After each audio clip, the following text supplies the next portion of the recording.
Hoje iremos tratar de um tema muito importante para a reflexão sobre o novo ano que nasce. A cada início de ciclo, imaginamos que basta desejar para que tudo mude, mas raramente perguntamos se aquilo que chamamos de vida é, de fato, real. É por isso que hoje iremos questionar o que é realidade e por que podemos afirmar que estamos chegando ao fim da realidade como fomos treinados a percebê-la. Não é o fim do mundo, é o fim do modo como o mundo foi imposto aos nossos sentidos. Mas o que é realidade? O que é real ou simplesmente o contrário? Para entender o real, precisamos olhar também para aquilo que é o seu oposto.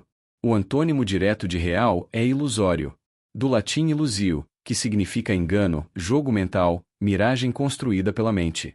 Enquanto real, vindo do latim res, indica aquilo que possui existência concreta, o ilusório aponta para aquilo que apenas parece existir, mas não se sustenta quando submetido à consciência plena. Entre a realidade e a ilusão há todo o território onde vivemos sem perceber. O sinônimo de realidade é verdade. Verdade vem do latim veritas, aquilo que é firme, seguro, que permanece mesmo diante da análise crítica. Quando aproximamos realidade, verdade, real e ilusório, percebemos o quanto nossa percepção está vulnerável a narrativas prontas. E é aqui que começamos a entender por que estamos entrando no fim da realidade. Não porque o real desapareceu, mas porque a ilusão perdeu força. A palavra real traz outra camada profunda. Ela também deriva do latim regalis, ligada ao rei, ao que detém poder e legitimidade. As monarquias e os impérios assumiram o nome real exatamente para afirmar que seus membros não representavam apenas pessoas, mas a própria materialidade do que é legítimo. Criou-se a ideia de família real como se somente aquela linhagem fosse a fonte legítima da verdade e da ordem. Por trás desse uso estratégico existia a manipulação mais antiga da humanidade. Fazer com que as pessoas confundissem autoridade com realidade. Dentro da neuronoética, precisamos romper essa associação. Trabalhamos com a compreensão de que realidade não é aquilo que uma estrutura de poder definiu, nem aquilo que herdamos por tradição, nem aquilo que a programação emocional enraizou em nós. Na neuronoética investigamos exatamente o ponto onde percepção, consciência e verdade se encontram. A pergunta não é apenas o que existe, mas o que existe depois que retiramos o que é ilusório. Afinal, o que é realidade? É o que vemos ou o que nos ensinaram a enxergar? É o que de fato existe ou o que interpretamos como existência? É aquilo que tocamos ou aquilo que fomos condicionados a acreditar que tocamos? Quando olhamos para o real junto com o ilusório, a pergunta se amplifica. Talvez você nunca tenha definido realidade por si mesmo. Talvez tenha apenas repetido definições herdadas. E é por isso que este tema se torna tão importante para 2026. Estamos atravessando o fim da realidade que conhecíamos, não porque ela deixou de existir, mas porque finalmente estamos olhando para o que estava por trás dela. O ciclo que nasce agora exige que cada um descubra o que é real em sua própria consciência. Fique até o final desta live. O que vamos abrir aqui não é apenas uma reflexão filosófica. É uma porta para que você próprio descubra onde termina a ilusão e onde começa a sua realidade. Nuno Felipe Gomes Loureiro, nascido em 1977 em Viseu, Portugal, físico especializado em plasmas e fusão nuclear, dedicou sua trajetória a compreender a linguagem energética do cosmos. No MIT, como diretor do Plasma Science and Diffusion Center, investigava a reconexão magnética, a estabilidade dos plasmas e os mecanismos que permitem à matéria liberar energia em escala estelar. Seu trabalho penetrava na fronteira onde ciência e estrutura fundamental do universo começam a se encontrar. Estudar fusão nuclear é estudar a própria arquitetura energética do real, porque a fusão é o processo que ilumina as estrelas e sustenta a matéria visível do cosmos. Ao aprofundar esse conhecimento, Loureiro se aproximava de um ponto que a história sempre tratou com cautela. A fusão nuclear, além de prometer energia limpa e abundante, ameaça desmontar sistemas construídos sobre escassez. Quando alguém toca na fonte real da energia universal, abre também a porta para questionar tudo o que foi imposto como limite. A realidade deixa de ser a narrativa herdada e passa a ser a estrutura que sustenta cada átomo. Quanto mais se aproxima desse entendimento, mais frágil se torna a ilusão coletiva. A trajetória de Loureiro encontra um eco direto em Nikola Tesla, nascido em 1856 em Silja, então Império Austríaco, e falecido em 1943 em Nova York, Estados Unidos, inventor e engenheiro elétrico. Tesla defendia teorias baseadas na frequência, na ressonância e na ideia de que toda matéria responde a padrões vibracionais. Suas principais teses afirmavam que a energia poderia ser livre, acessível e distribuída sem fios, e que o universo funciona como um campo único em constante interação. Estas ideias contrariavam a lógica econômica e política da época, pois ameaçavam retirar o controle sobre a energia. Tesla não foi silenciado por falta de genialidade, mas porque oferecia realidade em um mundo sustentado por convenções. Quando unimos as duas histórias, percebemos o mesmo padrão. Sempre que um pesquisador se aproxima da verdade fundamental sobre energia, matéria e estrutura do universo, narrativas antigas começam a se desfazer. A Matrix, entendida como o conjunto de condicionamentos que define o que a humanidade pode ou não enxergar, reage. A ilusão é útil porque mantém a ordem estabelecida. A realidade é perigosa porque devolve autonomia. A verdade profunda ameaça sistemas que dependem da limitação perceptiva humana. A fusão nuclear representa o ponto em que ciência e realidade se tocam. Ela revela que a energia é abundante, que a matéria obedece a princípios maiores e que o cosmos não opera sob as regras da escassez. Ao se aproximar desse conhecimento, pesquisadores como Loureiro começam a revelar que a narrativa histórica não corresponde ao funcionamento real do universo. Quando a verdade se aproxima, a ilusão se destabiliza. Quando a realidade ameaça emergir, a Matrix interrompe, distorce ou apaga. A questão não é por que isso acontece. A questão é compreender que toda vez que a humanidade chega perto da estrutura real do universo, forças culturais, econômicas e políticas agem para preservar a ilusão que sustenta o sistema.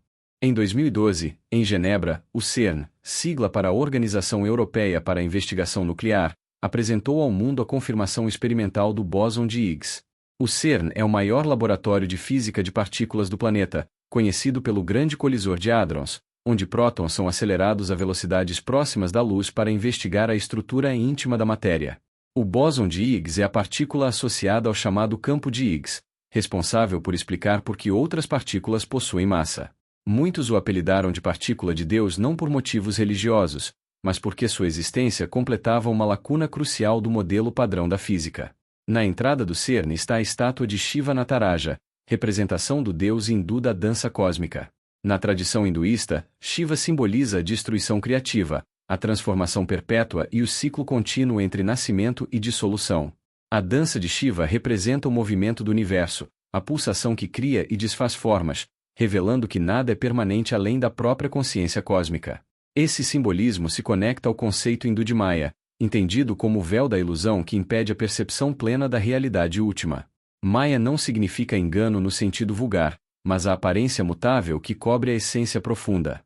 A humanidade enxerga fragmentos, interpreta reflexos, vive entre sombras e padrões que parecem sólidos, mas não revelam o todo. Quando ciência, filosofia e espiritualidade tocam fronteiras profundas, naturalmente surgem tensões, porque cada descoberta que expõe a estrutura do universo desafia narrativas antigas e exige compreensão madura. A morte recente de um físico dedicado ao estudo da fusão nuclear nos Estados Unidos, o apagamento histórico de pesquisadores como Nikola Tesla e a dificuldade coletiva em lidar com avanços científicos radicais mostram que compreender o real não é apenas questão técnica. A resistência não nasce da ciência, mas dos limites psicológicos e culturais da sociedade. Ideias profundas geram desconforto porque pedem transformação. Em muitos contextos, esse desconforto é rotulado como ficção, exagero ou conspiração. A fronteira entre o conhecido e o possível é, muitas vezes, tratada como ameaça em vez de oportunidade. A realidade raramente se revela por inteiro. Ela exige consciência. Exige preparo. Exige coragem para enxergar além das interpretações herdadas. Quando ciência, espiritualidade e consciência começam a convergir, o véu de Maia se torna mais tênue. Cada descoberta, cada questionamento e cada passo em direção ao entendimento da estrutura energética e vibracional do cosmos amplia a percepção humana e desafia versões simplificadas do mundo. E é exatamente dessa ampliação que nasce justiça, liberdade e paz, não como abstrações, mas como consequência direta de compreender o que o universo realmente é. O filme A Origem, lançado em 2010, dirigido por Christopher Nolan, apresenta a ideia de que aquilo que chamamos de realidade não se encontra na superfície da mente. A narrativa acompanha um grupo que invade camadas cada vez mais profundas da consciência para implantar uma ideia. Na primeira camada está a percepção comum. Na segunda camada estão elementos do subconsciente. Mas a força determinante da experiência humana aparece apenas na terceira camada, onde o inconsciente coletivo se manifesta. Essa estrutura coincide com a visão de Carl Gustav Jung, nascido em 1875 em Queensville, Suíça, e falecido em 1961 em Kuznast, Suíça, psiquiatra que definiu o inconsciente coletivo como o campo onde se encontram os arquétipos, as imagens universais e as matrizes simbólicas que moldam culturas, crenças e percepções. Quando observamos esse conceito à luz dos acontecimentos de 2012 no CERN, momento em que o bóson de Higgs foi confirmado experimentalmente, percebemos um paralelo direto com a proposta do filme. A ciência tocou uma camada mais profunda da estrutura do universo, revelando um elemento fundamental que sustenta a matéria. A descoberta não foi apenas técnica. Foi simbólica. Ela abriu a possibilidade de questionar o que realmente constitui a realidade. A morte recente de um físico especializado em fusão nuclear, envolvido em pesquisas que investigam a energia que sustenta as estrelas, reforça o desconforto que emerge sempre que o conhecimento se aproxima da essência. A fusão nuclear toca a arquitetura energética do cosmos. O bóson de Higgs toca a estrutura fundamental da matéria. Jung tocou a estrutura simbólica da mente. A origem transformou tudo isso em narrativa cinematográfica. O padrão se repete. Cada vez que alguém ou alguma descoberta ameaça revelar camadas profundas do real, surgem forças que estabilizam a superfície para evitar rupturas. A história de Nikola Tesla, com suas teses sobre energia abundante e natureza vibracional do universo, também se encaixa nessa dinâmica. Tesla acessou ideias que poderiam modificar completamente a compreensão humana da realidade material. Seu trabalho não foi destruído pela ausência de mérito, mas porque ultrapassava o limite do aceitável para a época. Ele tocou uma camada que conectava matéria, energia e consciência. Seu apagamento histórico não ocorreu por acaso. Ele faz parte de um movimento recorrente. Quando a verdade se aproxima da consciência coletiva, quando ameaça reorganizar a percepção humana, ela é empurrada de volta para camadas profundas. O conceito apresentado em A Origem revela que o real não está na superfície da mente. O real está no nível onde ideias fundamentais são formadas. É no inconsciente coletivo que se encontram as estruturas originais que moldam a experiência humana. Tesla tocou esse nível ao propor uma nova leitura da energia. O CERN tocou esse nível ao revelar o campo que dá massa às partículas. A física do plasma e da fusão nuclear toca esse nível ao investigar o que sustenta o brilho das estrelas. O que conecta todos esses eventos é a mesma verdade. A realidade existe em camadas profundas. Quando alguém chega perto demais dessas camadas, narrativas antigas se tornam frágeis. Por isso tantas descobertas são desacreditadas, ridicularizadas ou rotuladas como ficção ou conspiração. O que é real nem sempre pode ser aceito imediatamente pela consciência coletiva. Mas cada avanço, cada ruptura simbólica e cada investigação que ultrapassa a superfície aproxima a humanidade da compreensão do mundo das ideias, o mesmo mundo que a origem transformou em história e que Jung descreveu como fundamento universal da experiência humana. A Metacosmo e o movimento Spin nasceram porque compreendemos que a humanidade não evoluía apenas pela tecnologia, pelas instituições ou pelos sistemas sociais. Ela evolui quando se atreve a olhar para dentro e encarar o que sustenta, de verdade, a experiência humana. Por isso decidimos investir no estudo da neuronoética, a ciência que investiga a consciência, o significado da existência e a estrutura profunda da realidade. A busca não é por respostas externas, mas pela verdade absoluta e suprema no nível do humano. E essa busca nos conduziu a 3 realidades fundamentais que libertam o ser da ilusão. Representamos esse processo na pirâmide invertida, a pirâmide noética. Ela é invertida porque o caminho do despertar não aponta para fora, mas para dentro. Não se sobe para encontrar o real. Desce-se. Mergulha-se. Atravessam-se camadas. A primeira camada da pirâmide é o rompimento com o ciclo do karma e do dharma. O karma aprisiona no passado. O dharma aprisiona no futuro. Entre os dois, o humano vive carregando culpas que não consegue resolver, apegos que não consegue soltar e medos que não consegue nomear. Essa tríade estrutura a ilusão. É ela que mantém a mente presa ao que já foi e ao que ainda não é. Ao compreendermos essa primeira camada, libertamo-nos da narrativa que nos programou a repetir sofrimentos antigos e expectativas inalcançáveis. Essa libertação é o primeiro passo para sair do mundo ilusório. A segunda camada revela que só existe a vida eterna. Aqui não se fala de eternidade como promessa religiosa, mas como realidade da consciência. Quando se compreende que a única coisa real é a consciência que percebe, e que tudo mais é movimento, forma, aparência e transição, algo muda profundamente. O conceito hindu de Maya revela exatamente isso. O mundo material, com seus limites, seus medos, sua rotina de nascimento e morte, é apenas a superfície.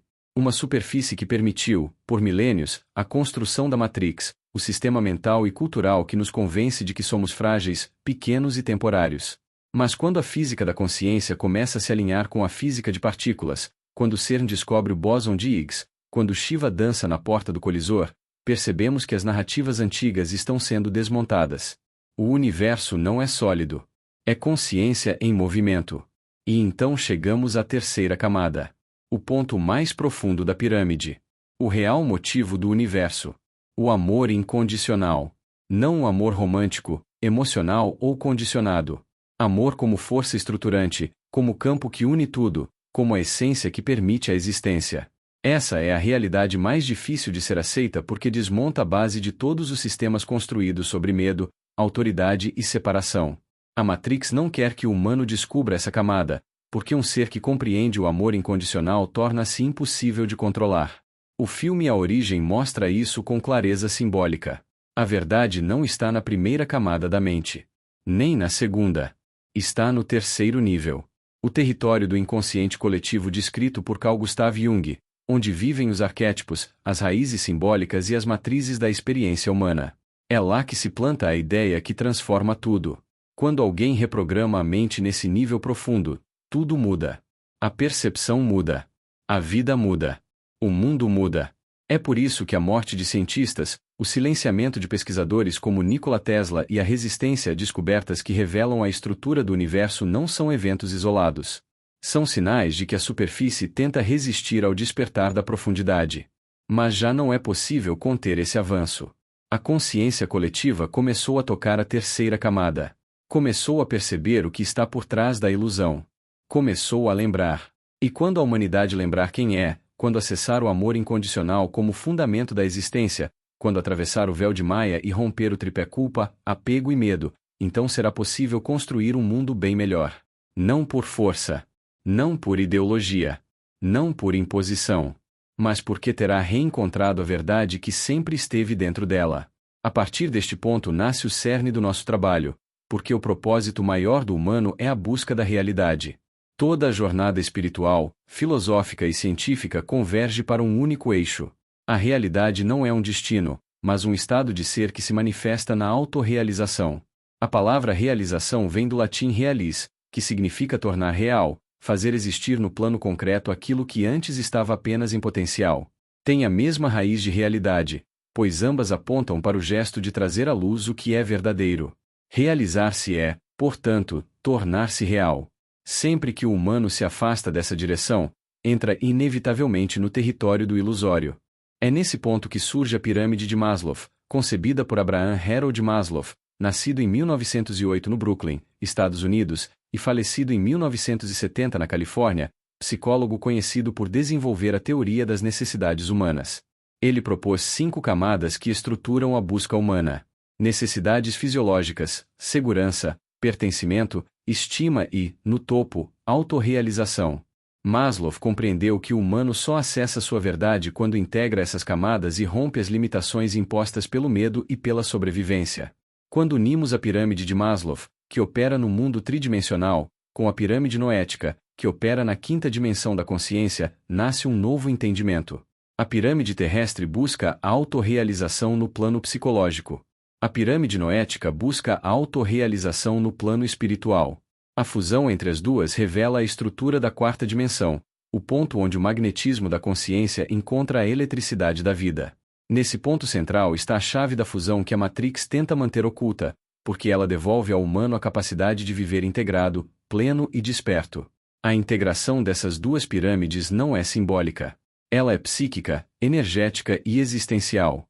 Quando o humano compreende que a primeira pirâmide o estrutura e a segunda o liberta, surge um novo estado de percepção. É aqui que entra a união do anima e do animus, conceitos elaborados por Carl Gustav Jung para descrever as forças feminina e masculina que habitam todos os seres. O anima representa o princípio da sensibilidade, da intuição e da interioridade. O animus representa o princípio da razão, da ação e da presença no mundo. Enquanto separados, geram desequilíbrio. Quando integrados, ativam a supraconsciência, a mente expandida capaz de ver além do tempo, do medo e da ilusão. A supraconsciência é o estado em que o real emerge sem distorção. Não é crença, não é dogma, não é filosofia. É percepção plena. É o encontro entre aquilo que somos e aquilo que sempre buscamos. Quando a força feminina e masculina se equilibram, quando a pirâmide terrestre e a pirâmide noética se fundem, quando o humano rompe o ciclo culpa, apego e medo, a realidade deixa de ser uma hipótese e se torna presença. A partir desse ponto, a vida se transforma. A Matrix perde força porque não há mais brechas para manipulação. A consciência se expande porque encontra seu centro. E o humano, finalmente, compreende que o real não está fora, mas no núcleo da própria existência. É assim que se constrói um mundo bem melhor. Não pela imposição de sistemas, mas pela iluminação da consciência. Não pela força, mas pela integração. Não pela crença, mas pela realidade que desperta dentro de cada ser. Eduard Bernays, nascido em 1891 em Viena e falecido em 1995 em Cambridge, sobrinho de Sigmund Freud, tornou-se uma das figuras mais influentes e perigosas do século XX porque levou as teorias do inconsciente para fora do consultório e as colocou a serviço da engenharia social. Seu livro Cristalizando a Opinião Pública, publicado em 1923, foi lido e estudado por Joseph Goebbels, nascido em 1897 em Heide e morto em 1945 em Berlim, ministro da propaganda do nazismo alemão. Goebbels mantinha um exemplar na mesa de cabeceira e aplicou suas técnicas para moldar a opinião pública, criar narrativas artificiais e construir campanhas que legitimaram perseguições, inclusive contra os judeus. Bernays ficou chocado ao descobrir que seus métodos estavam sendo usados para fins destrutivos, mas reconheceu uma verdade inquietante. Qualquer atividade humana pode ser utilizada para fins sociais ou mal utilizada para fins antissociais. Não havia ingenuidade alguma em sua obra. Havia apenas o reconhecimento de que o inconsciente humano pode ser dirigido com a mesma precisão com que se dirige uma máquina. Conhecido como o pai das relações públicas, esse título esconde a real profundidade de sua influência. Muitos o consideram o pai da manipulação de massas, o inventor das técnicas modernas de propaganda, marketing e controle psicológico. Duplamente sobrinho de Freud, Bernays foi um spin doctor pioneiro. Viveu 103 anos criando estratégias para direcionar comportamentos, desejos e percepções. Dominava a arte de fabricar necessidades, de criar modas, de provocar amores e ódios, de moldar costumes e de gerar ilusões que pareciam espontâneas. Atuava sobre crenças individuais e sobre o imaginário coletivo com uma eficácia que marcou o século. Esse núcleo do pensamento de Bernays revela o que temos estudado em toda a construção deste projeto. Ele operava na superfície da mente humana, o nível onde se formam as ilusões que estruturam a matrix psicológica. Ele mostrou que, quando o ser humano se distancia da autorrealização e abandona o caminho da realidade interna, abre-se um espaço vulnerável onde qualquer narrativa pode ser implantada. Ele criou um manual que explica como se fabrica consenso, como se implanta desejo, como se molda comportamento, como se controla a percepção. Numa citação sua ele diz: a única diferença entre propaganda e educação, na verdade, está no ponto de vista. A defesa do que acreditamos é a educação. A defesa do que não acreditamos é propaganda. A partir dessa verdade, compreendemos o padrão que atravessa os acontecimentos históricos e científicos que estamos analisando. Tesla ultrapassou as fronteiras permitidas ao tocar a estrutura energética do universo. O CERN ultrapassou fronteiras ao revelar o campo que sustenta a matéria. Jung ultrapassou fronteiras ao tocar o inconsciente coletivo. O físico da fusão ultrapassou fronteiras ao investigar a energia das estrelas. Bernays ultrapassou fronteiras ao demonstrar como a mente humana pode ser dirigida. Quando unimos essas linhas, vemos que todas convergem para o mesmo ponto. A superfície é sempre manipulável. A profundidade é sempre transformadora. A realidade se revela apenas quando se atravessam as camadas de ilusão que Bernays tão bem compreendia e que a história repetidamente usa para manter a humanidade distante de sua própria consciência. É por isso que estudar Bernays não é olhar para o passado. É compreender como a Matrix opera. E compreender como se rompe o véu para que o real possa finalmente emergir. Matrix, lançado em 1999 e dirigido pelas irmãs Wachowski, apresentou ao mundo uma das metáforas mais profundas já criadas sobre a percepção humana e sobre o funcionamento oculto da realidade. A história acompanha Neo, um programador que descobre viver dentro de uma simulação construída para manter a humanidade adormecida enquanto forças externas controlam sua energia e sua consciência. O filme introduz a escolha simbólica entre a pílula azul, que mantém o indivíduo preso à ilusão confortável, e a pílula vermelha, que desperta a mente para a realidade, apesar do desconforto que ela provoca. Ao integrar Matrix ao que estamos estudando, percebemos que o filme não fala apenas de máquinas. Ele fala da mente humana e de como ela pode ser condicionada a aceitar narrativas sem perceber que são narrativas. A pílula azul representa exatamente o campo onde Edward Louis Bernays atuava com maestria. É a camada superficial da mente, onde crenças, desejos e percepções podem ser fabricados e cristalizados. É o território onde campanhas manipulam, símbolos conduzem e ilusões se tornam verdades emocionais. É a superfície da matrix psicológica. A pílula vermelha, por outro lado, representa o exato movimento que Tesla, o CERN, Jung e todos os grandes pensadores da consciência realizaram. É o salto para fora do visível. É a decisão de atravessar o véu de Maia e perceber que existe uma estrutura profunda sustentando energia, matéria e psique. É o convite para entrar na terceira camada mostrada em A Origem, o território do inconsciente coletivo, onde se encontram os arquétipos e a arquitetura simbólica que governa a experiência humana. Matrix revela que a realidade fica escondida não porque exista uma entidade externa impedindo a verdade, mas porque a mente humana, quando aprisionada no tripé culpa, apego, medo, escolhe inconscientemente a pílula azul. Escolhe a familiaridade da ilusão em vez da liberdade da consciência. O filme mostra que a verdadeira prisão nunca é externa. É interna. É construída por crenças, hábitos, narrativas e percepções que colonizam a mente desde cedo, exatamente como Bernays demonstrou no século XX. Ao relacionar isso com a pirâmide noética, percebemos que a pílula azul é a permanência nas primeiras camadas, onde o karma, o dharma e as ilusões do tempo aprisionam o humano.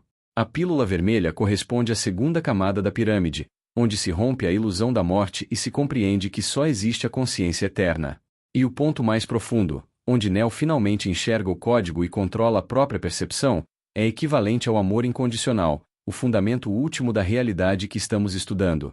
Matrix também dialoga diretamente com o bóson de Higgs, porque ambos mostram que aquilo que parece sólido é apenas aparência sustentada por campos invisíveis. Dialoga com Tesla porque revela que o universo é codificado por frequências e padrões. Dialoga com Bernays porque expõe como a mente pode ser programada. Dialoga com Jung porque mostra que o despertar depende de acessar o nível coletivo da consciência. E dialoga com a morte recente do físico da fusão nuclear, porque sempre que alguém se aproxima de revelar uma peça profunda da realidade, a superfície reage, seja pela manipulação, pelo apagamento ou pelo medo. Matrix permanece como uma obra essencial porque traduz, em linguagem cinematográfica, a tensão entre duas escolhas. Continuar vivendo na narrativa fabricada pelo coletivo ou despertar para a realidade interior que transforma tudo. A pílula azul mantém a ilusão. A pílula vermelha inicia a jornada. E quando essa jornada começa, não há retorno, porque a mente que vê a realidade nunca mais aceita viver na mentira. É exatamente este o ponto em que todo o nosso estudo converge. A realidade está sempre presente. O que se esconde é apenas o olhar capaz de percebê-la. Neo não libertou o mundo. Ele libertou a si mesmo. E é essa libertação que abre o caminho para construir um mundo bem melhor. Edward Louis Bernays afirmou que a manipulação consciente e inteligente dos hábitos organizados e opiniões das massas é um elemento importante na sociedade democrática e que aqueles que operam esse processo constituem um governo invisível. Quando observamos como antigas realezas, monarquias europeias e a família real britânica mantiveram sua influência ao longo dos séculos, percebemos o mesmo princípio. O poder não depende apenas de exércitos ou riqueza, mas da capacidade de moldar percepções, definir crenças e ocupar o imaginário coletivo com símbolos que parecem naturais. Bernays mostrou que é possível construir desejos, fabricar necessidades, criar consensos e conduzir comportamentos sem que o público perceba que está sendo conduzido. As realezas faziam isso com rituais, genealogias e imposições simbólicas. O mundo contemporâneo faz isso com discursos políticos, identidades ideológicas e narrativas culturais. A estrutura é a mesma. A forma se moderniza, mas o mecanismo permanece. Quem controla o que o indivíduo acredita controla o que o indivíduo faz. Nos sistemas atuais, a polarização entre direita e esquerda cumpre esse papel com precisão. Em vez de promover reflexão, cria identidades emocionais que substituem o pensamento por reação. A filosofia VOC, nascida de debates legítimos, também se torna uma ferramenta de divisão quando passa a operar mais como identidade do que como consciência. Cada lado utiliza palavras de ordem, slogans, símbolos, figuras de poder e discursos moralizados para disputar o domínio da camada superficial da mente humana. É nessa camada que Bernays atuava. É nela que a política contemporânea atua. É nela que a cultura disputa espaço. É nela que as percepções são moldadas. É também nela que as ilusões se instalam. Quando essa superfície está ocupada por conflitos ideológicos, narrativas polarizadas e identidades de grupo, não há espaço mental para questionar o que está além do imediato. A consciência fica aprisionada em um ciclo de reação contínua. A realidade, nesse contexto, permanece encoberta não porque exista uma força externa proibindo seu acesso, mas porque a mente não consegue ultrapassar o ruído. A Matrix simbolizada no cinema não é apenas uma ficção tecnológica. É o conjunto de narrativas sociais, políticas e culturais que mantém o indivíduo afastado da percepção profunda. A ilusão não é um software. É o conjunto de crenças coletivas que ocupam o espaço onde a reflexão deveria acontecer. Joseph Goebbels, ministro da propaganda do nazismo alemão, entendeu isso ao estudar a obra de Bernays e aplicá-la com brutal eficiência. Seu trabalho mostrou que controlar símbolos, medos e desejos é muito mais eficaz do que qualquer forma de coerção física. As monarquias sabiam disso há séculos. A política moderna sabe disso. As disputas ideológicas sabem disso. A lógica é sempre a mesma: ocupar o imaginário coletivo para impedir que o indivíduo perceba o que está fora da narrativa. É assim que a realidade permanece escondida. Não porque ela seja inacessível, mas porque a consciência é mantida presa ao barulho superficial onde a ilusão se fortalece. Quando o indivíduo vive apenas nesse primeiro nível, ele reage, discute, polariza, se identifica com rótulos, defende bandeiras e esquece de olhar para dentro. É nesse esquecimento que a ilusão encontra espaço para dominar. Platão, nascido em 428 a.C. em Atenas, Grécia, e falecido em 348 a.C. na mesma cidade, filósofo grego e fundador da Academia de Atenas, construiu a base da metafísica ocidental ao afirmar que o verdadeiro conhecimento se encontra no mundo das ideias, a dimensão superior onde habitam as essências eternas e imutáveis. Suas principais teses, especialmente a teoria das formas e a distinção entre aparência e realidade, atingem o ápice no mito da caverna. Nele, Platão descreve o ser humano acorrentado diante de sombras projetadas na parede, acreditando que aquelas imagens distorcidas são o real. Para ele, a libertação só ocorre quando o indivíduo rompe as correntes, sai da caverna e contempla a luz verdadeira. Essa jornada simboliza a autêntica autorrealização, que nasce quando a consciência abandona a ilusão e alcança a essência. Seu discípulo Aristóteles, nascido em 384 a.C. em Estagira, Grécia, e falecido em 322 a.C. em Cálice, Grécia, filósofo, cientista e educador de Alexandre da Macedônia, reestruturou radicalmente o pensamento do mestre. Ao deslocar o foco do mundo das ideias para o mundo das formas, substituiu o acesso à essência por uma lógica baseada na observação sensível e na experiência concreta. Esse deslocamento criou um bloqueio epistemológico.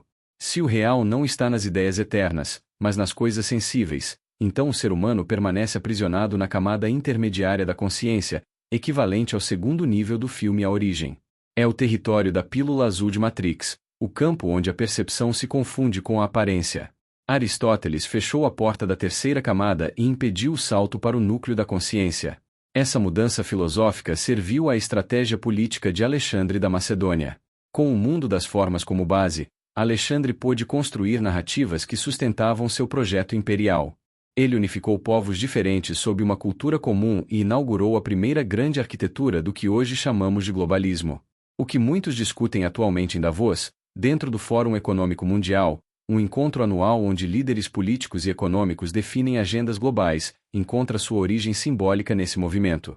A ideia de um mundo unificado sob uma narrativa central começou ali, foi ampliada pelo Império Romano, depois pelas monarquias europeias e mais tarde pelas democracias modernas que preservam estruturas de controle simbólico em vez de promoverem o acesso ao real. Esse mecanismo não se limitou ao campo político. A religião institucionalizada fez o mesmo.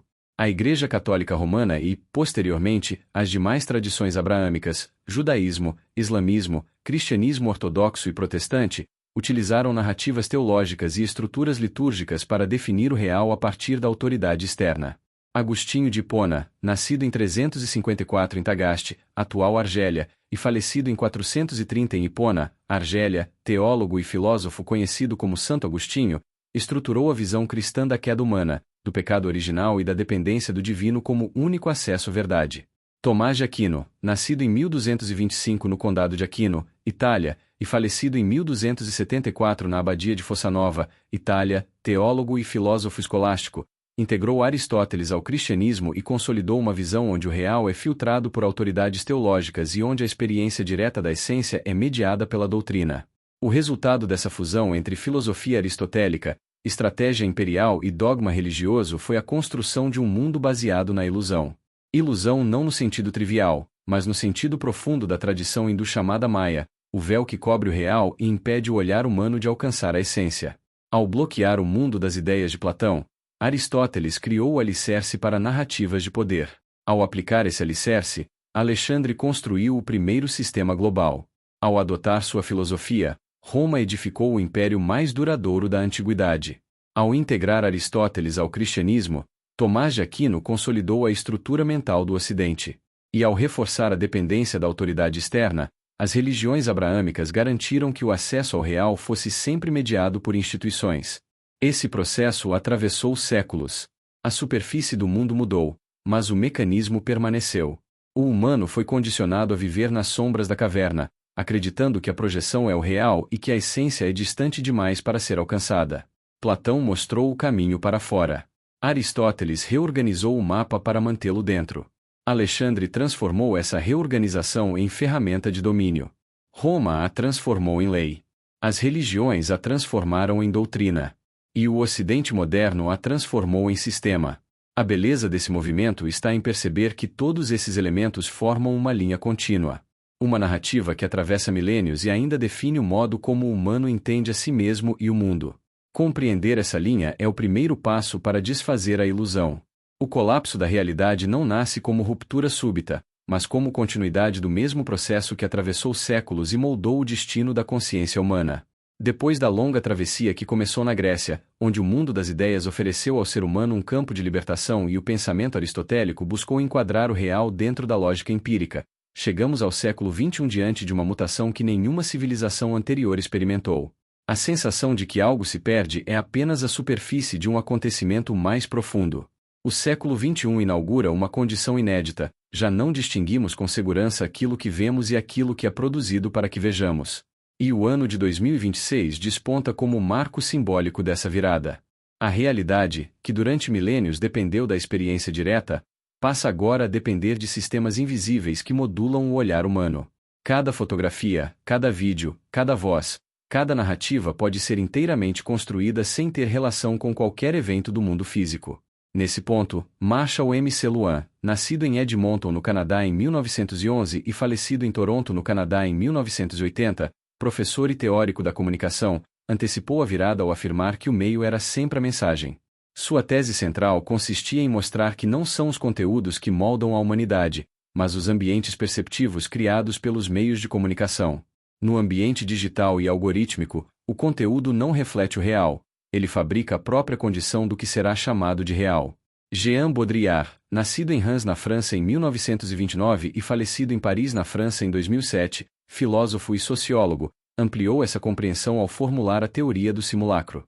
Em sua visão, as imagens passam por 4 estágios até alcançar o hiperreal, estágio em que o signo perde qualquer referência ao mundo concreto e passa a substituir tudo aquilo que antes pretendia representar. No século XXI, essa teoria deixa de ser metáfora e se transforma em diagnóstico. Avatares, vídeos sintéticos, identidades artificiais e narrativas fabricadas tornam-se mais influentes que testemunhos humanos. Não assistimos ao fim do real, assistimos ao triunfo do simulacro.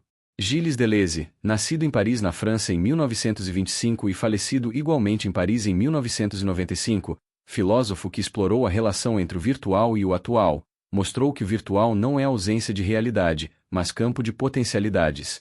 As inteligências artificiais operam justamente neste espaço. Produzem rostos, vozes, estilos, corpos e mundos que não existiram, embora sejam possíveis. Vivemos imersos em atualizações contínuas de um virtual programado por algoritmos que antecipam escolhas e modulam desejos. A realidade, nesse contexto, não é mais o que encontramos, é o que nos é entregue. Friedrich Nietzsche, nascido em Rochen, na Prússia, em 1844 e falecido em Weimar, na Alemanha, em 1900, filósofo que abalou as bases da metafísica ocidental, sustentava que não existem fatos em si, apenas interpretações.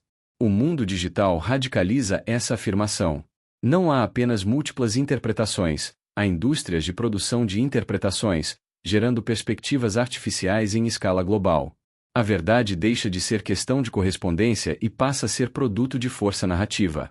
Paul Virilio, nascido em Paris, na França, em 1932 e falecido em Paris em 2018, urbanista e filósofo da velocidade, ensinou que toda tecnologia cria seu acidente específico. A invenção da fotografia criou o acidente da captura, a invenção da internet criou o acidente da saturação, a invenção da inteligência artificial cria o acidente da percepção. O acidente do século XXI não é físico, é cognitivo. Já não sabemos se o que vemos existe, existiu ou jamais existirá. Yuval Noah Harari, nascido em Haifa, em Israel, em 1976, historiador e escritor, desenvolveu a tese de que sociedades se organizam em torno de ficções compartilhadas.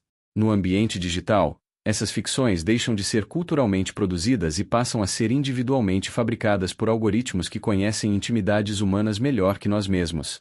A política, a economia, os relacionamentos e até a espiritualidade tornam-se narrativas de engenharia personalizada. Byung-Chul Han, nascido em Seul, na Coreia do Sul, em 1959, filósofo e ensaísta, diagnostica a sociedade da transparência, onde tudo é exposto e nada é profundo, e o enxame digital, onde milhões agem sem unidade nem reflexão. A hiperexposição e a hiperinformação não iluminam, saturam. A realidade dissolve-se em superfícies infinitas que não retêm sentido. Todos esses movimentos convergem para a mesma constatação. A realidade como a humanidade conhecia se dissolveu. O vínculo automático entre ver e saber rompeu-se.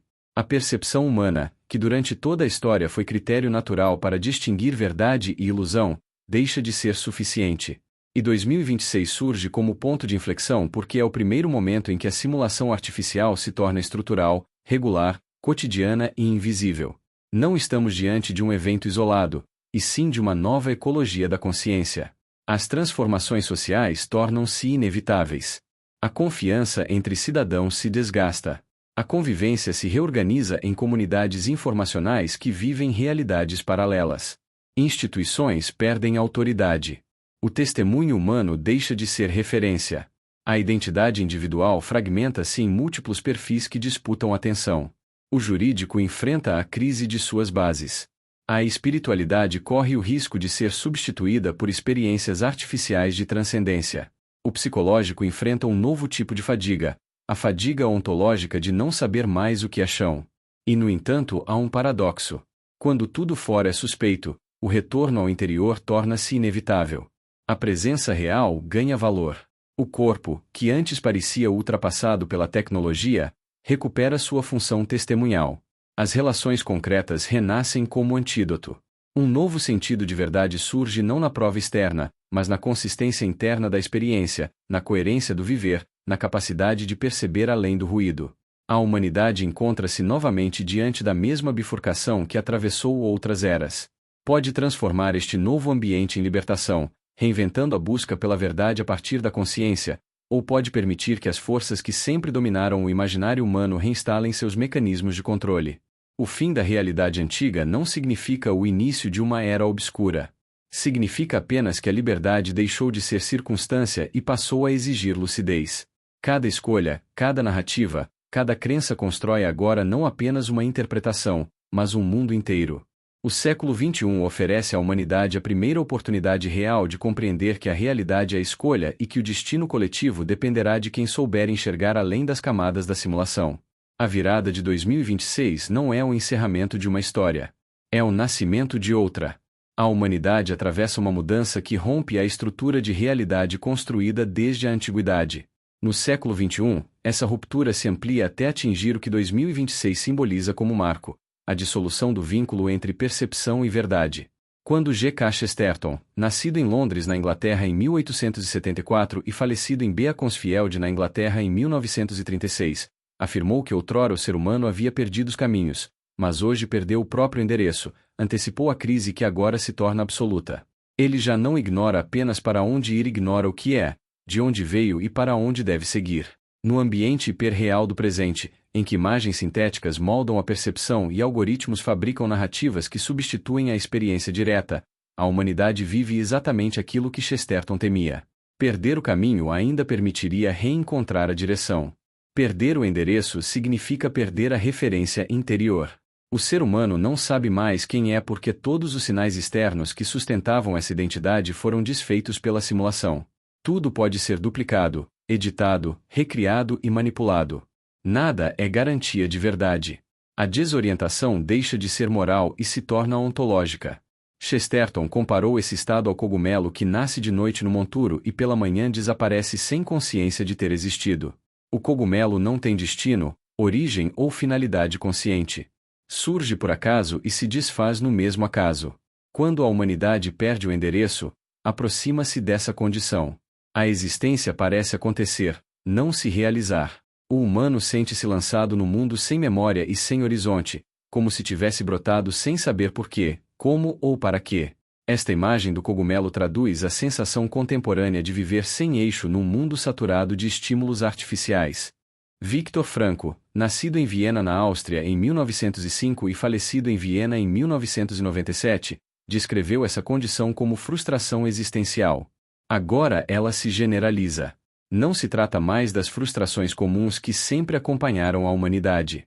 Trata-se de uma frustração da própria existência, quando o indivíduo sente que perdeu a finalidade de viver e que sua presença no mundo se tornou opaca.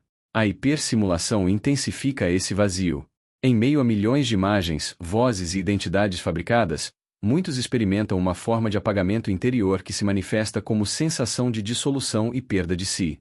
É nesse ponto que surge a sombra simbólica da autoaniquilação, não como gesto, mas como percepção de esvaziamento profundo, quando a pessoa sente que sua vida deixou de sustentar significado. Essa condição se expande porque a humanidade passou a viver sem horizonte claro. Antes havia sentido porque havia direção. Agora a multiplicidade de realidades artificiais torna impossível escolher um caminho seguro. Quem não sabe o que é não pode saber para onde vai. Quem não sabe de onde veio não pode definir destino. O ser humano do século XXI vive suspenso entre infinitas versões de mundo que o seduzem, o fragmentam e o desorientam. E 2026 aparece como o ano em que essa desorientação atinge maturidade total. Não é mais possível confiar nos antigos critérios da realidade. O externo já não sustenta nada. O interno ainda não foi reencontrado. A existência passa a parecer um acontecimento aleatório, como o cogumelo que germina durante a noite. A diferença é que o cogumelo cumpre uma função inconsciente da natureza, enquanto o ser humano, privado de autoconhecimento, perde a capacidade de compreender sua própria finalidade consciente. Surge então a vida que acontece sem direção, sem destino, sem morada interior. É esse estado que define a frustração existencial generalizada. O século XXI coloca a humanidade diante da urgência de recuperar o endereço perdido. Sem isso, a dissolução interior tende a se aprofundar, ampliando a sensação de vazio e de vida sem finalidade. O fim da realidade antiga não anuncia destruição, mas revela o limite de uma era. Se a humanidade não reencontrar seu endereço, corre o risco de se transformar no cogumelo que nasce no monturo e desaparece sem jamais ter compreendido quem era. A humanidade cria substitutos para suportar a ausência do próprio endereço interior. Cada fuga serve como anestesia momentânea para a falta de finalidade. O álcool oferece algumas horas de desligamento, a luxúria apaga por instantes a angústia, as viagens afastam a consciência de si mesma. Nada disso resolve. São camuflagens temporárias que apenas ocultam a frustração existencial que se intensifica na era em que a realidade se desfaz em fragmentos. Quando termina o entorpecimento, o vazio permanece. A perda do endereço continua intacta. No século XXI essas fugas ganham novas máscaras. Realidades artificiais, estímulos incessantes, narrativas sintéticas e identidades algorítmicas ampliam a desorientação. Em 2026 essa condição se torna estrutural. Nada externo devolve ao humano a consciência do que ele é: gozo e felicidade, ego e eu, Todos continuam confundidos para quem habita apenas a superfície de si. Para compreender essa ruptura, imaginemos o gráfico que organiza a estrutura da existência. Na linha vertical está o Uno, acompanhado do símbolo do infinito, representando a essência, o eterno, aquilo que não se vê nem se toca. É a realidade absoluta que sustenta tudo. Na linha horizontal está o mundo material, o domínio do finito, onde se manifestam os reinos mineral, vegetal e animal. Tudo que nasce, cresce, se transforma e desaparece pertence à horizontal. Do ponto onde as duas linhas se cruzam surge uma linha diagonal. Essa diagonal representa o humano. Ela nasce na interseção entre essência e existência e pode subir ou descer conforme a consciência que desenvolve. Quando permanece preso às fugas, às distrações e aos excessos, sua diagonal desce e se aproxima da horizontal. É o momento em que o humano vive apenas como acontecimento, semelhante ao cogumelo que nasce no monturo sem saber por que existe. Movido pelos prazeres rápidos, aproximado do instinto, distante do eu. À medida que inicia a autorrealização, a diagonal sobe. A autorrealização ocupa a primeira parte da ascensão. É quando o humano começa a perceber que não é apenas corpo, não é apenas estímulo, não é apenas desejo. A vida deixa de ser fuga e passa a ser movimento. Quanto mais se aproxima da autorrealização, mais se afasta da horizontal das ilusões. Na segunda parte da diagonal encontra-se o autoconhecimento. Aqui o humano descobre o verdadeiro endereço. Não segue mais apenas o gozo do ego, mas a profundidade do eu. O autoconhecimento conduz para a vertical, aproximando o humano da essência que sempre esteve ali, mesmo quando ignorada. O gráfico mostra claramente o que ocorre com a humanidade em 2026. A maior parte permanece esmagada na horizontal, tentando anestesiar a fratura interior com estímulos artificiais. Mas a vertical continua existindo. A diagonal continua existindo. A possibilidade de retorno ao Uno continua existindo. O fim da realidade antiga não destrói a estrutura. Apenas revela onde o humano realmente está. Quem permanece na horizontal vive como cogumelo, que surge sem finalidade consciente. Quem sobe pela diagonal reencontra o Uno, o infinito, o real. A escolha permanece humana. A intuição vai além dos 5 sentidos e vai além da inteligência. Ela é transmental, ultrapassa os limites da mente e abre espaço para que a própria realidade atravesse o humano. Quando alguém se deixa invadir pela intuição, pela revelação, ocorre uma invasão cósmica. É a alma do universo tocando a consciência. Nesse instante a pessoa sabe. Não sabe pela inteligência. A inteligência apenas conhece, compara, analisa. Saber não pertence ao domínio da mente. Saber é ter certeza absoluta do Uno, da essência, do infinito. Isto é saber. E é justamente aqui que nasce o Ono. Na língua havaiana e lemuriana, Ono significa sabor da vida. Este é também o significado mais profundo da neuronoética, permitir que o ser humano saboreie a realidade, em vez de apenas pensá-la. A Metacosmo, ao propor instalar o projeto Ono em 2026, pretende devolver esse sabor à humanidade. Pretende ensinar novamente o saber verdadeiro, aquele que não vem dos sentidos, nem dos pensamentos, mas da experiência direta da essência. A proposta é conduzir o ser humano para fora do mundo ilusório de Maia e devolvê-lo ao real. Saber, no seu sentido original, vem do latim sapere, que significa saborear. Só se sabe aquilo que se saboreia. O que não se experimenta diretamente não é saber. É descrição. É conceito. Se alguém descreve o sabor de uma comida, não sabemos como ela sabe. Se ela me sabe bem ou se me sabe mal, não posso saber sem provar. Em português ainda conservamos esse sentido quando dizemos esta comida me sabe bem. Saber significa sentir a realidade, não pensar sobre ela. Por isso, quando dizemos ele sabe física ou ele sabe geografia, estamos usando a palavra num sentido reduzido. Isso é conhecer. Isso é inteligir. As coisas finitas podem ser estudadas, analisadas, medidas.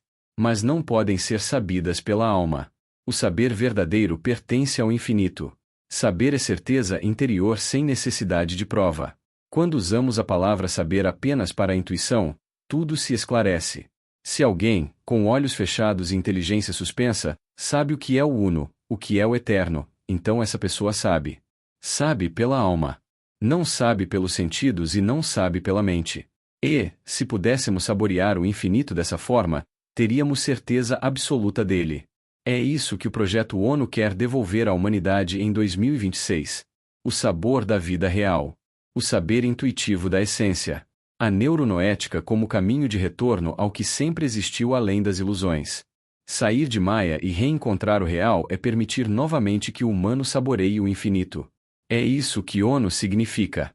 É isso que a Metacosmo pretende instaurar. Os grandes místicos chegam ao ponto mais alto da diagonal humana, onde a consciência toca diretamente a vertical do Uno.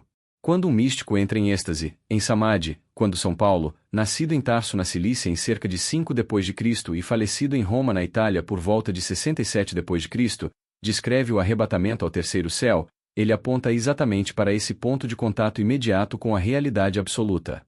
O primeiro céu corresponde ao domínio dos sentidos. O segundo céu é o domínio da inteligência. O terceiro céu é o espírito, onde o humano deixa de perceber o infinito apenas por efeitos e passa a experimentar a essência sem intermediários. Para facilitar essa compreensão, vale lembrar a estrutura mostrada no filme A Origem. No filme, a terceira camada representa o nível mais profundo da mente, onde a arquitetura da realidade pode ser transformada e onde o personagem assume domínio total de si mesmo. A metáfora é precisa. Assim como a terceira camada é o lugar onde a verdade do ser se manifesta sem filtros, o terceiro céu de São Paulo é o nível onde o espírito toca diretamente o real. Nos dois casos, a ascensão ocorre quando o indivíduo atravessa os níveis superficiais e entra no núcleo da consciência. Esse estado só se torna possível quando alguém está avançado em sapiência, palavra que no latim significa aquilo que se saboreia. Sapiência não é saber intelectual. É saber porque se experimenta. Saber porque se toca à essência.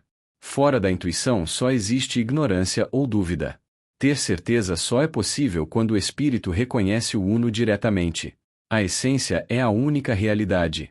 O restante são fatos. E os fatos são apenas manifestações. Para compreender essa estrutura, voltamos ao gráfico. Na vertical está o Uno, a essência, o real absoluto. Na horizontal está o mundo finito, onde se manifestam o mineral, o vegetal e o animal. Esses três reinos são manifestações inconscientes do infinito. Uma pedra, uma planta, um animal não sabem de onde vieram nem para onde vão, porque não possuem consciência suficiente para conhecer origem ou finalidade. Não tem endereço, porque nada pode perder aquilo que nunca teve. A comparação mais clara é entre o pensador e o pensamento. O pensador é o infinito. O pensamento é o finito. O pensamento não existe fora do pensador. Ele é uma manifestação temporária da mente que o produz. Da mesma forma, nada está fora do infinito. Qualquer relativo está dentro do absoluto. Qualquer efeito está dentro da causa. Assim, quando o infinito se manifesta como pedra, planta ou animal, não cria seres separados. Cria expressões temporárias dentro de si mesmo, como pensamentos dentro de uma mente. O humano ocupa posição distinta no gráfico porque sua diagonal nasce do encontro entre existência e consciência. Ele é manifestação, mas também percepção da manifestação. Enquanto permanece preso à horizontal, vive como as formas inconscientes, movido pelos fatos sem compreender a causa. Quando sobe pela diagonal, inicia a autorrealização. Quando avança mais, alcança o autoconhecimento. E quando a intuição desperta, toca o Uno e sabe. Não sabe pela mente. Sabe pela alma. É nesse ponto que a experiência dos místicos e a metáfora da terceira camada se encontram. O terceiro céu é a vertical. A ascensão é o êxtase. O saber é a certeza do infinito. E tudo o que permanece fora desse eixo continua sendo apenas manifestação da causa que sustenta todas as existências. Sobre este ponto é essencial recordar o livro A Arte de Curar pelo Espírito de Joel Goldsmith, nascido em 1892 na cidade de Nova York, nos Estados Unidos da América e falecido em 1964 na cidade de Londres, na Inglaterra. Ele foi um místico e professor espiritual cujas principais teses giram em torno da consciência una, da inexistência de separação entre o humano e o divino e da cura como revelação direta da presença. No livro, ele descreve com profundidade o poder único e a única realidade, mostrando que todas as manifestações, embora múltiplas em aparência, brotam de um único fundamento. As manifestações são sempre parciais e temporárias. Uma pedra pode durar muito, uma planta menos, um animal um pouco mais, mas nenhuma dessas formas está fora do infinito. Elas não são o infinito, mas são expressões momentâneas do próprio infinito. Nada está fora da essência. Tudo está dentro da essência. Quando uma pedra deixa de existir ou quando uma planta desaparece ou um animal termina seu ciclo, nada volta para um lugar de origem. Não existe ida e volta. Isso pressuporia espaço, separação e fronteiras. Não há retorno porque não houve saída. A ideia de que algo saiu de Deus e depois retorna a Deus é apenas uma projeção humana. Nada sai da essência. Nada retorna para a essência. O pensador não envia pensamentos para fora de si. Do mesmo modo, quando deixa de pensar um pensamento, este pensamento não retorna para algum outro plano. Ele simplesmente deixa de se manifestar. A essência permanece intocada, infinita, sempre a mesma. A relação entre o infinito e qualquer criatura finita segue exatamente essa lógica. Quando uma criatura deixa de existir, ela não existe mais como fenômeno, mas continua sendo na essência. A essência é eterna e indestrutível. Apenas as existências têm princípio e fim. Quando a essência se manifesta, surge a existência. Quando cessa a manifestação, a essência permanece. As existências podem deixar de existir. Nunca podem deixar de ser. Dentro do nosso gráfico tudo isso se torna evidente. A vertical representa a essência. A horizontal representa as existências. O mineral, o vegetal e o animal são manifestações inconscientes da essência. Não possuem endereço porque não possuem finalidade consciente. Estão na essência quer existam quer não existam. Não podem perder o que nunca tiveram. Agora introduzimos a outra criatura. O humano. Ele é manifestação, mas também consciência da manifestação. Ele pode reconhecer origem e finalidade. Pode portar um endereço. Pode escolher direção. Mas apenas quando se reconhece na diagonal que liga a existência ao real. E dentro desse ponto, o tema de 2026 se mantém vivo de forma silenciosa. O fim da realidade não é destruição. É a dissolução da ilusão de separação. O humano desperto percebe que nunca esteve fora da vertical. Apenas vivia identificado com a horizontal dos fatos. Quando compreende que existir não é ser, ele abandona a ilusão e reencontra a essência ainda nesta vida. Agora vamos imaginar a criatura consciente que somos nós. Diferente do mineral, do vegetal e do animal, o humano é manifestação da essência infinita, mas carregando consigo a capacidade de saber. E porque sabe, tem endereço. A criatura inconsciente não tem endereço porque não possui finalidade consciente. Já o humano sabe que é potencialidade e que precisa tornar essa potencialidade atual. Sabe que a razão de existir é realizar o que já é em essência. Endereço é exatamente isso, a passagem da potência para o ato. A autorrealização é o movimento interior que transforma o que já existe em possibilidade naquilo que finalmente se torna real.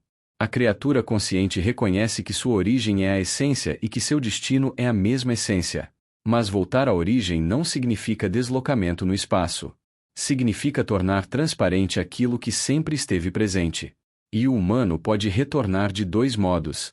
O primeiro modo é não se realizar. Não reconhecer a própria natureza. Não saber quem é. Quem não se conhece não se pode realizar. A realização é fazer conscientemente aquilo que já se é em potência.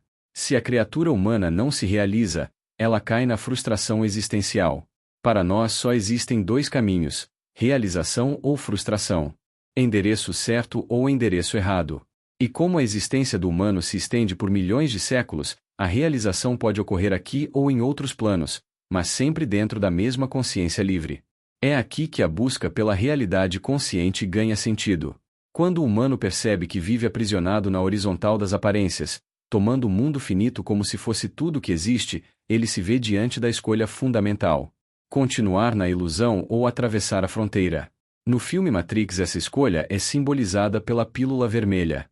A pílula vermelha não é apenas um ato de coragem. É o gesto interior que rompe a identificação com a aparência e desperta para o real. É o momento em que a criatura consciente assume seu endereço e decide realizar-se. A metáfora se encaixa perfeitamente ao nosso gráfico.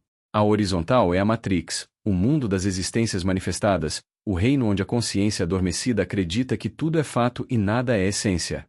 A diagonal é o caminho da autorrealização, o despertar gradual que conduz ao reconhecimento da própria origem. A vertical é o real, O Uno, a essência infinita. Tomar a pílula vermelha é abandonar o conforto aparente da horizontal e começar a ascender pela diagonal. É o instante em que a criatura consciente desperta para o fato de que saber não é conhecer, mas saborear a essência. Saber não é pensamento. É intuição. É Ono. A frustração existencial nasce da recusa em subir essa diagonal. A realização existencial nasce do movimento de retorno consciente à essência. A pílula vermelha não conduz a um novo mundo. Conduz ao mundo que sempre existiu, mas estava encoberto pela ilusão. O fim da realidade ilusória não é destruição. É revelação. A pílula vermelha, assim como o despertar da intuição, marca o momento em que a criatura consciente finalmente assume seu endereço e começa a tornar atual aquilo que sempre foi impotência. Então, vamos dizer que isto é uma frustração existencial. É uma existência negativa. Não se realizou nem ao longo de milhões de anos. O que acontece é simples. Sua existência recai na essência, como todo o restante do mundo. Toda existência, cedo ou tarde, retorna ao nível da essência porque somente a essência é eterna. A existência é temporária. Ela pode durar séculos ou durações cósmicas, mas ao final é sempre aniquilada como existência, jamais como essência. A essência é indestrutível na pedra, na planta, no animal e em nós. A essência nunca se destrói. Apenas a forma existencial se desfaz.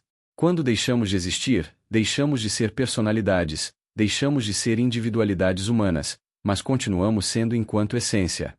A criatura humana que não se realiza ao longo de sua trajetória terrestre e extraterrestre perde sua existência, mas não sua essência. Isso ninguém perde. Permanece na vertical do Uno independentemente da manifestação.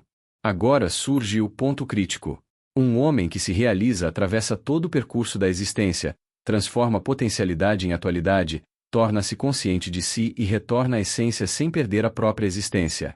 Ele volta ao infinito sem se dissolver nele. Permanece. Integra-se. Não desaparece. Esse é o destino da autorrealização. Já pedra, planta, animal e o homem frustrado se dissolvem na essência. Mantém o ser, mas não mantém a existência.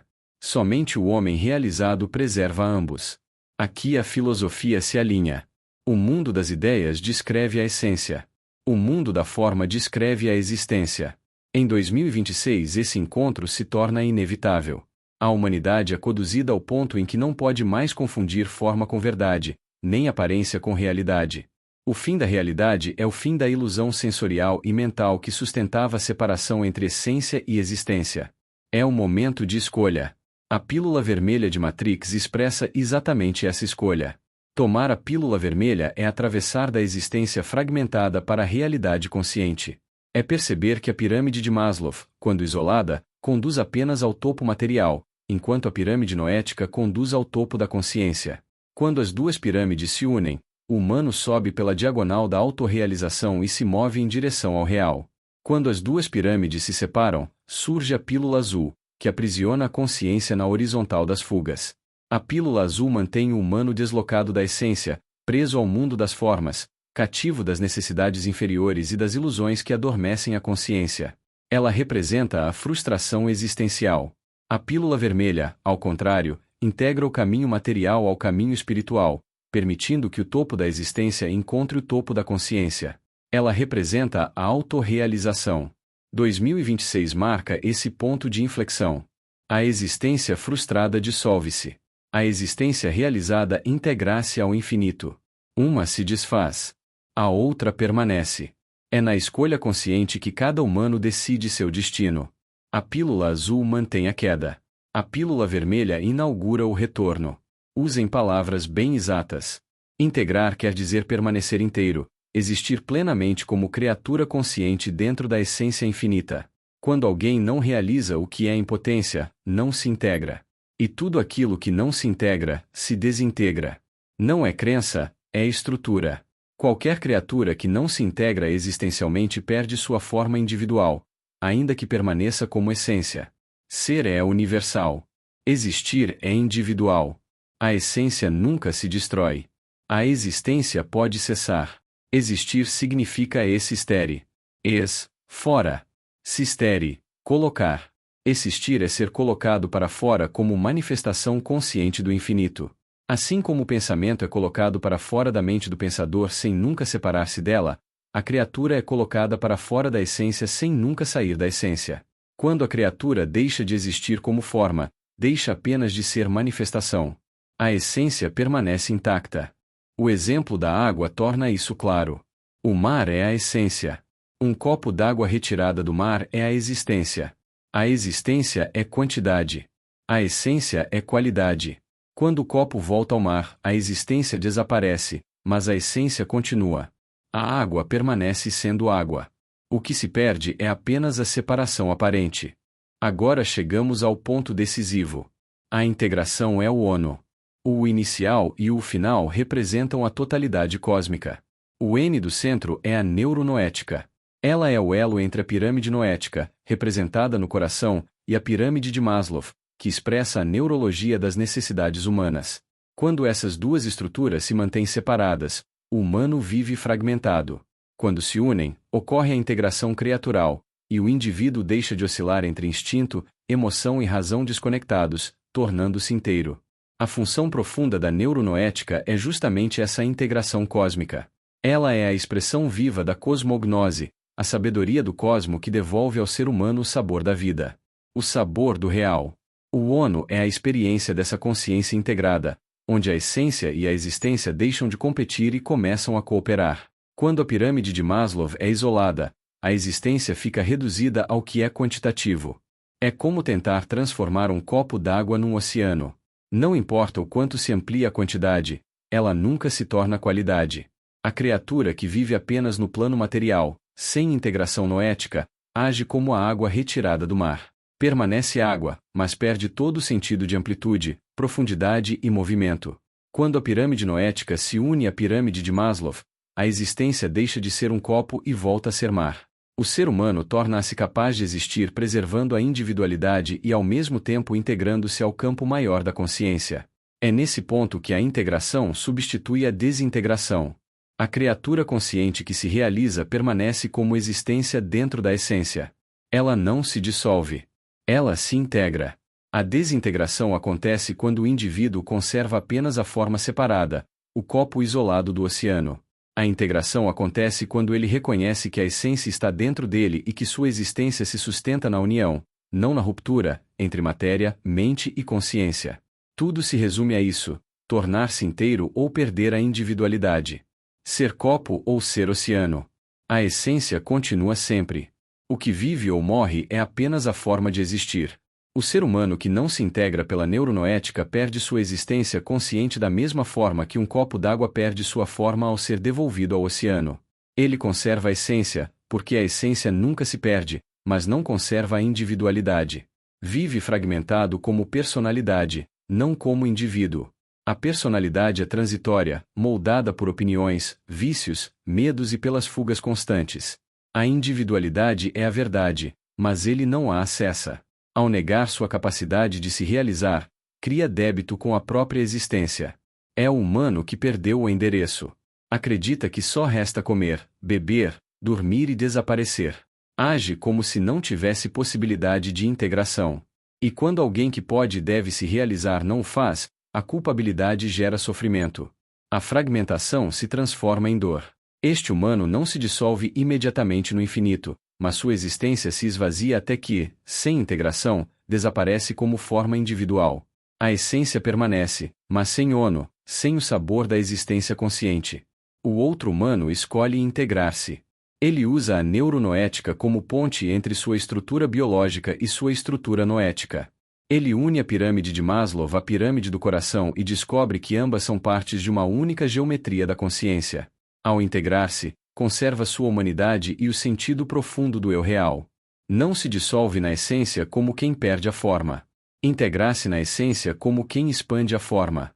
Este humano encontra o ono, o ponto onde a existência individual se une à qualidade infinita sem desaparecer nela. Ele se imortaliza na única forma possível de imortalidade, mantendo-se indivíduo dentro do todo. A integração é sua assinatura cósmica. Ele descobre seu endereço e nele permanece. É a gota que retorna ao mar sem perder o brilho da gota. É o ser humano que encontrou o sabor da vida, a cosmognose que une essência e existência em um único fluxo. Nele tudo permanece inteiro. A essência é eterna para todos. A existência consciente só permanece naquele que se integra. O sofrimento nasce sempre da existência, nunca da essência. A essência é indestrutível, ilimitada, eterna e absolutamente imune à dor. Quem sofre é a existência fragmentada, incompleta, desencontrada do próprio endereço. E por isso, na neuronoética, o desenvolvimento de protocolos é inevitável. O humano atual está perdido, separado de si, separado da integração, vivendo como se fosse apenas personalidade e não indivíduo. Ele sofre porque pode se realizar e não se realiza. Pode se integrar e não se integra. Pode construir ONU e escolhe a dispersão. Esse débito gera sofrimento. Mas nenhum sofrimento é eterno, porque nada que é existência é eterno. O sofrimento é temporário porque a existência é temporária. Quando a existência se dissolve, cessa a dor. Só a dor enquanto há individualidade desencontrada. Por isso não existe inferno eterno. É impossível. O sofrimento só existe enquanto existe forma consciente perdida. Quando a forma se dissolve, a dor cessa, a essência permanece intocada. O que existe é uma extinção existencial causada pela própria falta de integração. E enquanto essa extinção não se completa, o débito ainda gera dor. Mas o fim da existência coloca fim no sofrimento. A essência não dói. Já o humano integrado não conhece esse tipo de dor. Ele vive a imortalidade como existência que se uniu à essência sem perder-se. Ele sabe que veio do infinito como potência e que, ao realizar-se, volta ao infinito como existência luminosa. Ele não se dissolve nem é absorvido como a ala esquerda do budismo tenta sugerir. Ele se integra, como a ala direita compreendeu. Ele mantém a individualidade, não a personalidade, mantém a existência consciente, não a forma ilusória. A neuronoética surge exatamente para isso: criar consciência, construir protocolos de reintegração, retirar o humano da fragmentação que gera sofrimento e recolocá-lo no caminho da autotranscendência. É o eixo que realinha o ser com sua origem e com seu destino.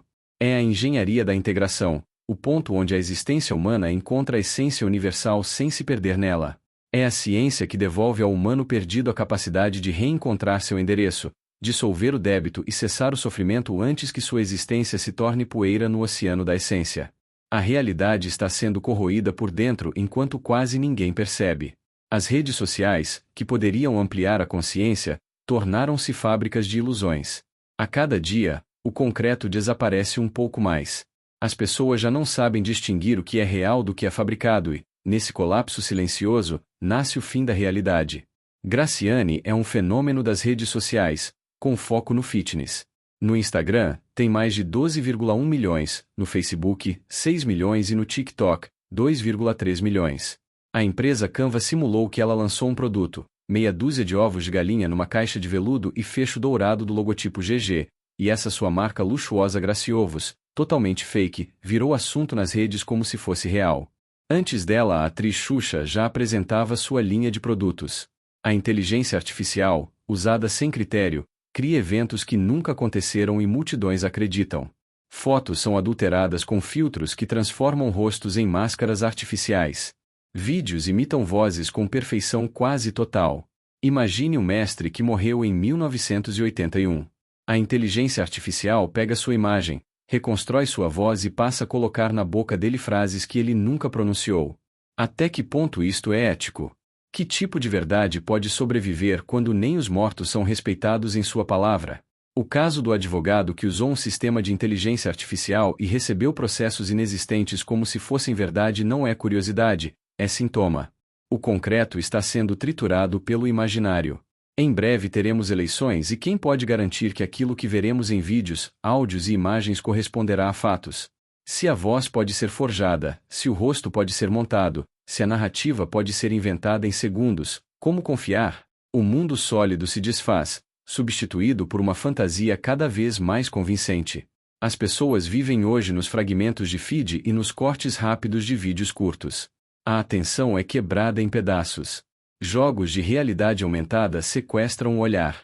Perfis digitais escondem corpos cansados e mentes confusas. Nem a foto da pessoa é verdadeira, carregada de filtros que apagam rugas, dores, histórias. A vida começa a acontecer mais dentro das máquinas do que fora delas. Esse movimento é o contrário da integração. O ser humano se fragmenta, perde o endereço interior, perde o eixo, perde a capacidade de saborear o real. Sem saborear, não há ONU, não há neuronoética, não há sabor da vida. Há apenas distração, fuga e anestesia emocional. O indivíduo que não se integra se aproxima da dissolução, e hoje multidões caminham nessa direção, acreditando que estão mais conectadas justamente quando estão mais perdidas. O alerta é simples e duro. A realidade não acaba por explosão, mas por substituição. Ela vai sendo trocada por cópias cada vez mais sofisticadas, até que o verdadeiro já não seja reconhecido. Entre o mundo concreto e o mundo da fantasia tecnológica, cada pessoa terá de decidir onde quer existir. Ou continua vivendo como reflexo produzido por máquinas, ou retoma a própria consciência e aprende de novo a sentir, pensar e escolher fora das telas. É aí que começa, ou termina, o sabor da vida. A corrosão da realidade não começou com as redes sociais. O século XIX já mostrava como a imaginação coletiva podia ser manipulada para criar medo, confusão e histeria. Um dos exemplos mais marcantes é a famosa Ilustração 28 de 1802, na qual pessoas vacinadas contra a varíola aparecem gerando partes de vaca pelo corpo. Braços com pelos bovinos, rostos deformados, chifres surgindo da testa, manchas na pele lembrando couro.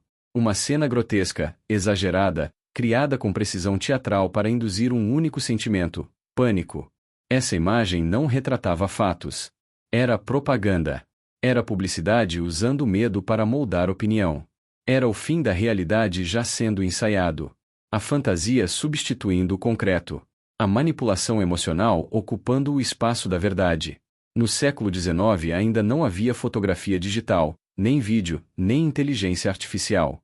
Mesmo assim, bastou um desenho bem construído para fazer multidões acreditarem que a vacina bovina transformaria humanos em híbridos de vaca. O mecanismo é o mesmo de hoje. Apenas mudou a ferramenta. Antes eram panfletos, jornais, caricaturas e litografias. Hoje são deepfakes, filtros, áudios simulados, algoritmos que amplificam o medo e a confusão. Mas a lógica é idêntica: controlar a imaginação humana para controlar a percepção do real. A publicidade do século XIX já mostrava que a mente coletiva podia ser manipulada com facilidade. A Ilustração de 1802 cumpria exatamente esse papel: criar uma ficção tão convincente que o senso crítico se dissolvia. Pessoas acreditavam que a vacina poderia alterar o corpo de modo monstruoso. A fantasia vencia os fatos. O que vivemos agora é apenas a versão acelerada e tecnológica da mesma dinâmica. Imagens adulteradas circulam como realidade. Vozes são forjadas com precisão total. Vídeos são montados com cenas que nunca existiram. A diferença é que, antes, a manipulação tinha limites. Hoje, a ilusão é infinita e instantânea. O problema não está apenas na ferramenta, mas na disposição humana de aceitar o imaginário como realidade sempre que isso atende ao medo, ao desejo ou ao viés. A Ilustração de 1802 é um aviso histórico. Ela mostra que a crise atual não nasceu da tecnologia, mas do uso que fazemos dela. Desde o século XIX o ilusório já corroía a fronteira entre verdade e fantasia. Se ontem uma imagem desenhada aterrorizava populações inteiras, imagine agora, quando qualquer pessoa pode produzir vídeos impecáveis, áudios convincentes e fotografias perfeitas em segundos. A realidade fica cada vez mais frágil, cada vez mais substituível. Por isso, 2026 não é apenas uma data. É o ponto de escolha.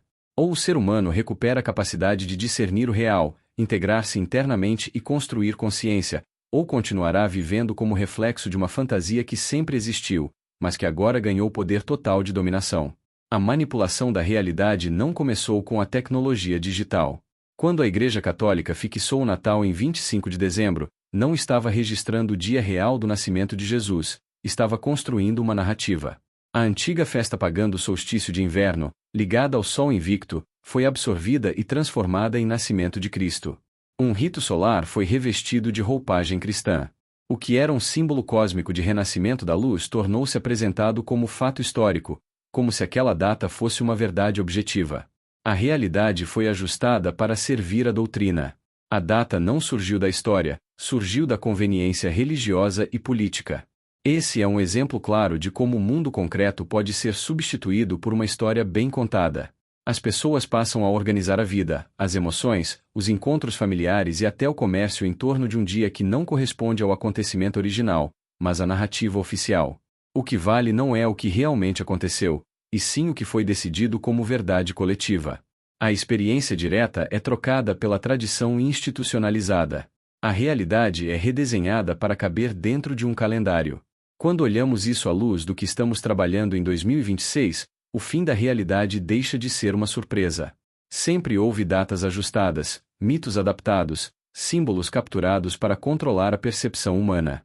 Hoje a distorção aparece nas redes sociais e nas tecnologias. Ontem aparecia no calendário e nas festas religiosas. Em todos os casos, o humano corre o mesmo risco. Se não desperta, vive dentro de uma história fabricada e acredita que aquilo é o real. A neuronoética entra como chave exatamente nesse ponto. Ela ajuda a perceber a diferença entre essência e narrativa, entre fato e construção. Mostra que é possível respeitar o símbolo sem confundi-lo com a realidade. O ONU, com o N representando a neuronoética, vem para integrar a consciência e recolocar o ser humano no eixo do real. Não se trata de destruir festas nem símbolos, mas de enxergar que eles são representações e não a própria verdade.